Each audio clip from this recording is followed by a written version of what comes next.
Hello, buddy. Crow back again with another collection video. This is going to be the Dreamcast collection. You got all the Dreamcast games right there. So I kind of narrowed down the Dreamcast collection to, a lot. A lot. I don't really remember what I had to begin with. But let's just start. And we'll start with, we got Capcom versus SNK. Which actually not a game I played. I played Capcom versus SNK 2. So I have the original in case I ever want to go back and see that one.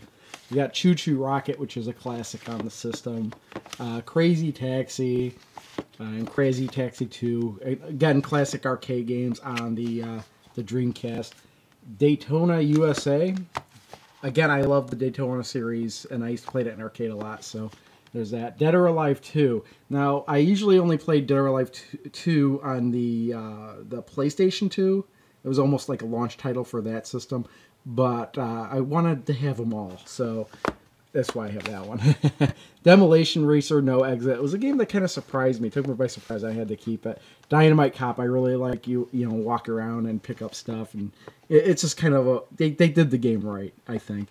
An arcadey type game. Gauntlet Legends, I'm not that big of a fan of Gauntlet Legends, but I have a feeling that my attitude could change if I just play it more. Gunbird 2, really glad I have that game. That's one of the Dreamcast games I always wanted. Heavy Metal, Geomatrix. A game I was going to get rid of, but then decided to keep it, because it is kind of a fun one-on-one fighting game, as it were. House of the Dead 2, really worth having. I'm getting a really lot of glare because of this light. I hope that's not bothering anybody. Ill Bleed. I kept this game for my wife, because she likes games like this. Jet Grind Radio, I really like this game. Again, it's so unique, and that's what I like. I like unique games. I like strange games. Marvel vs. Capcom, had to keep that. Marvel vs. Capcom 2, the originals on the Dreamcast, which actually arguably may play better than on the PlayStation 2. And then we got Mortal Kombat Gold. I've never played this, but I know it's a like an alternate version of... it's like Mortal Kombat 4 plus additional characters and stuff. May not be the greatest, but I still wanted it. Oh, NFL Blitz 2001. I actually have this on the Nintendo 64 as well. I wonder if I should get rid of one of the copies. But I do like the NFL Blitz games. Plasma Sword is the sequel to Star Gladiator. Now, even though I haven't really played this, I know I had to keep it.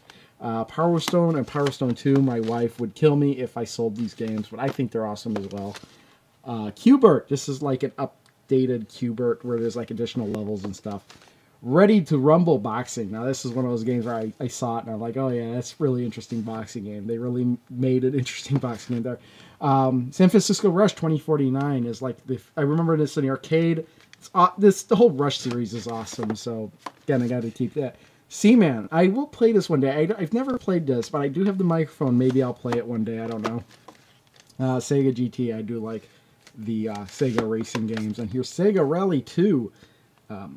Again, one of those games I just had to keep. There's Shenmue. One day I'll play this. I've never played it. I know how good it supposedly is. But again, I have so many games. When am I going to play that, huh? I didn't have a Dreamcast back in the day.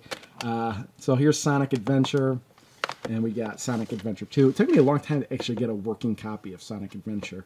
And I probably should replace the case because this case is broken. I know I have a really a good case to replace it with. Soul Calibur. Again, gotta have it as one of those killer apps for the... I would say it's a killer app because everybody that... some people I know bought a Dreamcast just for Soul Calibur 2. And when I saw that showing up at gaming parties and stuff, it was Dreamcast. I was only playing Soul Calibur 2 or Soul Calibur.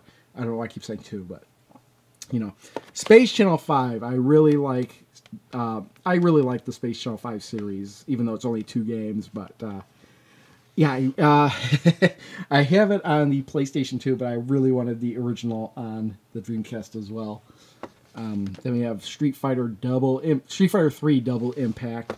And then Street Fighter Alpha 3. Had to keep those, especially now since I have the arcade fighting stick for the Dreamcast. Typing of the Dead. This is a fun game to play. My wife really likes it as well. We have the keyboards for it as well. Virtual Fighter 3. Very good game to show off the capabilities of the Dreamcast. Virtual On. I think this kind of loses something in translation from the arcade version, but it's still fun, I think. Why did I keep this one? Walt Disney World Quest Magical Racing Tour. I kept this for some reason. It must have been good when I tested it. Must have been fun. And Zombies Revenge. I thought this was going to be a crap game, and then I played it, and I was like, holy crap, this game is awesome. And I like to do videos on all these games in depth, but who knows? I'll keep doing what I can, and we'll do another video after this one with more of my collection. So see you then. Oh, you know what? Before that, there is some more games upstairs I know that are Dreamcast. I'll cut to that. My wife keeps some of them upstairs. So we'll cut to that. Oh, and it looks like we have one Dreamcast game upstairs, and that is Resident Evil Code Veronica. And the reason it's upstairs is because we have it with all the other Resident Evil games. All right, now we're back, and that is the end of the video. Thanks for watching. Bye.